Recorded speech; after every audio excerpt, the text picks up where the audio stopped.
காரைக்குடியில் பாரம்பரிய வீட்டில் தலவாழை இலை போட்டு செட்டிநாடு சாப்பாடு சாப்பிட போகிறேன். நான் மட்டும் கிடையாது, நீங்கள் எல்லாருமே சாப்பிட போகிறீங்க. வாசம் கமங்குது. சமையக்காரர் எந்த ஊர்னு போய் கேட்டுடலாமா? அண்ணா வணக்கண்ணே. வணக்கம் தம்பி. நமக்கு எந்த ஊர்ண்ணே? காடியாத்திரை பக்கத்துல நெடுங்குடி அம்பாளுபுரம். ஓகேண்ணா ஓகே. பாத்தீங்களா, அண்ணன் கூட செட்டிநாட்டுல தான் வந்திருக்காங்க. சரி, நம்ம வந்த வேலையை ஆரம்பிக்கலாம். தலவாழை இலை போட்டாச்சு. உப்பு வச்ச பிறகு ஸ்வீட் ஒன்று வச்சாங்க. ஃபர்ஸ்ட் மட்டன் சுக்கா, அப்புறம் பெப்பர் சிக்கனு, அடுத்து இறால் தொக்கு, அப்புறம் ஃபிஷ் ஃப்ரை, பெப்பர் முட்டை ஃப்ரை. இவங்க மெனுல ஃபர்ஸ்ட் நமக்கு சிக்கன் பிரியாணி வைக்கிறாங்க. இன்னைக்கு ஒரு புடி சும்மா சொல்லக்கூடாது, நம்ம வீட்டுல சாப்பிட்ற மாதிரியே அவ்வளோ டேஸ்டா இருந்துச்சு. சிக்கன் மட்டன் எல்லாமே நல்லா வெந்திருந்துச்சு. எல்லா கிரேவியுமே சூப்பரா இருந்துச்சு. எல்லாம் சாப்பிட்டாச்சு. இப்போ மீல்ஸ் கேட்டா கொடுப்பாங்க, ஆனா சைனீஸ் கேட்டா கொடுப்பாங்களான்னு யோசிச்சுட்டு இருந்தேன். அப்பதான் அண்ணனை கூப்பிட்டு கேட்டேன்.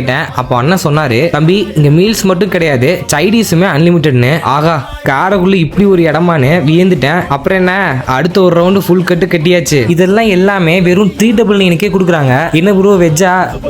இவங்க கிட்ட வெஜ்ஜுக்குமே பெரிய லிஸ்டே இருக்குங்க. பூக்கோல் 65, பருப்பு வடை, கீரை கூட்டு, பொரியல், வெஜ் பிரியாணி, ஸ்வீட்டு, மோறு, பாயசம்னு பெரிய லிஸ்டே இருக்கு. இதெல்லாம் கொடுக்குற இவங்க மெஸ் எங்க இருக்குன்னா, கணேஷ் டெக்டைல்ஸ் இருக்க எல்லைக்காளியம்மன் கோயிலுக்கு பக்கத்துலேயே அமைஞ்சிருக்க இவங்க மெஸ் தான். பிச்சம்மை மெஸ் கம்மிங் சண்டே ஓபன் பண்றாங்க. மண்டேல இருந்து நீங்க எல்லாருமே இங்க சாப்பிடலாம். ஓபனிங் அன்னைக்கு சந்திப்போம். நன்றி, வணக்கம்.